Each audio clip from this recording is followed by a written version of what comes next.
Hi friends, Namaste. Welcome to Study Smart Tuber. Today's our topic experimental brain implant. News వచ్చిందండి recently. So experimental brain implant మీద అయితే ఇంకా ఇది స్టార్టింగ్లోనే ఉంది. So UCSF neurosurgeon Edward Chang and the team ఒక డివైస్ని develop చేశారండి. ఆ డివైస్ వచ్చేసి మన బ్రెయిన్లో సిగ్నల్స్ని డీకోడ్ చేసి కంప్యూటర్ స్క్రీన్ మీద అక్షర రూపాన్ని ఇస్తుందంట. Okay, in the letters, okay, words, whatever the signals. ఏ సిగ్నల్స్ని డికోడ్ చేస్తుందంటే ఏదైతే మనకి వోకల్ కార్డ్ మనకు ఉంటుందండి, దాన్ని కంట్రోల్ చేసే, ఆ మజిల్ని కంట్రోల్ చేసే సిగ్నల్స్, బ్రెయిన్ సిగ్నల్స్ ఏమైతే ఉంటాయో దాన్ని మనకి డీకోడ్ చేసి అది కంప్యూటర్ స్క్రీన్ మీదకి వర్డ్స్ రూపంలోకి వస్తుంది అనమాట.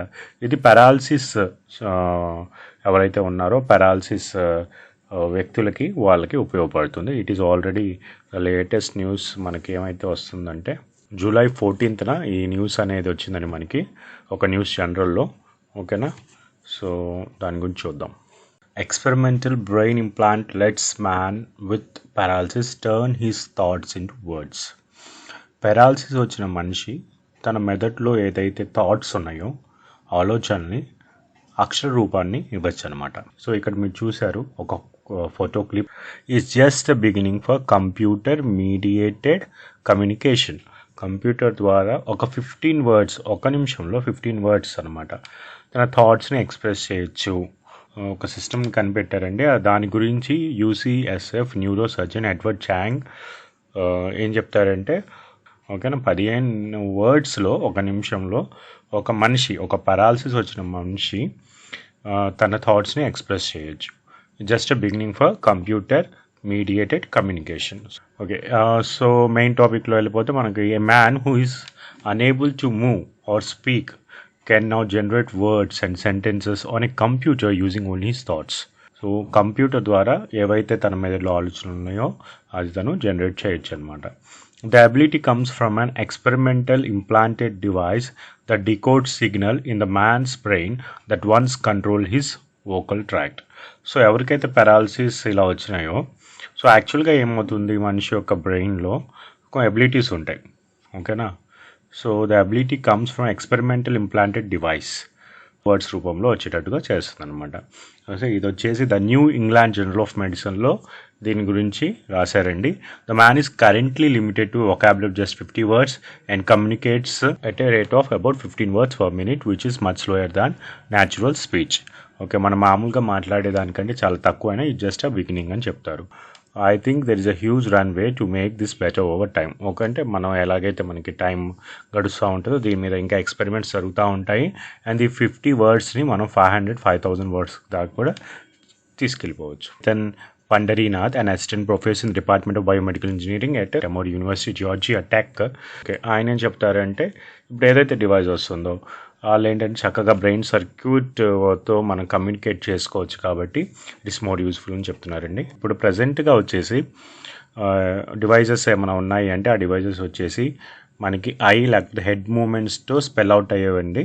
అది కూడా ఒక్క లెటర్ ఒకసారికి మాత్రమే. సో దానికంటే ఇది చాలా బెటర్గా ఉంటుందని చెప్తున్నారు. ఈ Chang's team wanted to find a better solution for the man identified only as Bravo 1 to protect his privacy. The name refers to his status as the first patient in a study called Bravo or Brain Computer Interface Restoration of Arm and Voice. So ఇక్కడ వచ్చేసి ఇక్కడ ఏంటంటే మనకి చాంగ్స్ team ఒక man మీద research చేస్తున్నారండి. అయితే తన యొక్క ఐడెంటిటీని మనకి సీక్రెట్గా ఉంచారు. Bravo 1 అని పిలుస్తున్నారు. Bravo అంటే జనరల్గా brain computer interface restoration of arm and voice అండి. Who is in his late 30s అండి, has been paralyzed and unable to speak since he had a stroke 15 years ago. చాంగ్సెస్ ఒక మనిషి అండి, ఆయన లేట్ 30sలో ఉన్నారంటే 15 years బ్యాక్, అంటే దాదాపుగా ఆయన 20 years వయసులో అలాగా might be he may got a paralysis. దానివల్ల ఆయన మాట పడిపోయి ఉందండి. సో ఆయన మీద మనకి రీసెర్చ్ అనేది జరుగుతుంది. Okay, the stroke left him nearly completely paralyzed in his arms and legs, but also in the muscles of his vocal tract. The areas of the brain that once issued speech commands are intact అనమాట. అంటే అవి యాక్టివ్గానే ఉన్నాయి. So dormant brain signals tapped for communications. ఎవరైతే ఈ మనిషి ఉన్నారో ఆయన యొక్క బ్రెయిన్ సిగ్నల్స్ని ట్యాప్ చేశారని కమ్యూనికేషన్ కోసం. Chang's team had developed a system designed to recognize the brain signals associated with the intention to speak specific words. Tests showed that the system worked in people who were still able to move and speak. But success was far from certain in someone such as Bravo 1. Chang says, "We did not know if the speech commands in the brain would still work after 15 years," he says. "Dormant brain signals for speech, but we actually translate those into full words." ఇంకా మనకి చాలా research జరగాలండి. 15 years తర్వాత కూడా ఇది ఏదైతే మనం implant చేస్తున్నాం అది వర్క్ అవుతుంది అని చెప్పేసి చెప్పలేమని చెప్తున్నారు. To find out, the team implanted sensors on the surface of the man's brain. Then it had a computer study the patterns of electrical activity produced when he attempted to speak 50 different words. The process took months. ఓకేనా, కొన్ని నెలల పాటు జరిగిందండి. ఇది ఏమి ఒక్కసారిగా జరిగింది కాదు. ఓకేనా. సో టీమ్ అనేది ఏదైతే మనకి చాంగ్ టీమ్ ఉందో సెన్సార్స్ని అమర్చారనమాట. సో మ్యాన్ బ్రెయిన్ సర్ఫేస్ మీద. Then it had a computer స్టడీని చూశారు. ఒక pattern of electrical activity produce చేయగలిగారు తను చెప్పే 50 డిఫరెంట్ వర్డ్స్ మీద. అది కొన్ని నెలల పాటు సాగిందనమాట. Once Bravo one could reliably generate words on a computer screen, the team began having him from sentences. ఎప్పుడైతే తను వర్డ్స్ని జనరేట్ చేయడం స్టార్ట్ చేశారో కంప్యూటర్ మీద, అప్పుడు మాత్రమే సెంటెన్సెస్ తీసుకోవడం స్టార్ట్ చేశారు. సో దీని ప్రోగ్రామ్ ఒకటి యాడ్ చేశారండి. Analyse the context of each word and as it was added. The system is a bit like the texting software on system. ఎలా ఉంటుందంటే ఒక స్మార్ట్ ఫోన్ మీద ఒక టెక్స్టింగ్ సాఫ్ట్వేర్ లాగా ఉంటుంది. So for example, if one word just not decoded correctly, this auto correct function can correct it. So కొంచెం అటు ఇటుగా డీకోడెడ్ అయిన సిగ్నల్ మనకి కరెక్ట్గా రాకపోయినా this auto correct function correct చేస్తుందంట. After months of adjustments to the system, the man was able to generate a word reliably every 4 seconds or roughly 15 words per minute. Okay, every 4 secondsకి ఒక word లేకపోతే 15 words per minute అని generate చేయగలుగుతున్నాడండి చాలా నెలల తర్వాత. Normal speech is on the order of 120-150 words per minute.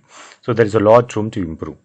Okay, నార్మల్గా మనొక మనిషి మాట్లాడాలంటే 120 నుంచి 150 words కావాలి. ఇంకా దానికి వీళ్ళు చాలా చేయాలి. సో ఏదైతే ఏముందండి, మనకి at least the beginning has been started and this a very good move. Keeping some thoughts private and other public. In the meantime, brain implants that allow people to spell out words keep getting better, Shinoy says. Earlier this year, he and a team published results of a study showing that people could spell quickly and accurately using a device that decoded the brain signals usually used for handwriting. ఓకేనా.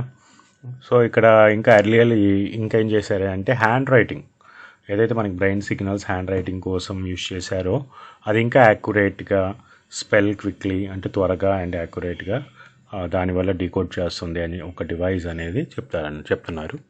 షినోయ్ అనే ఒక శాస్త్రవేత్త ఏమంటారంటే public and private talks కూడా ఉంటాయి కదండి, అవి కూడా డివైడ్ చేసేటట్టు డివైస్ అనేది రూపొందించాలంటారు. సో ఏదైతే బ్రెయిన్ సిగ్నల్స్ మజిల్స్ని కంట్రోల్ చేస్తాయో దాని ఆధారంగా మనం డీకోడ్ చేసే సిగ్నల్స్ని ఇంకా బెటర్ రిజల్ట్స్ వస్తాయని ఈయన చెప్తున్నారు. So this is the topic in science and technology for today. Thank you. Signing off.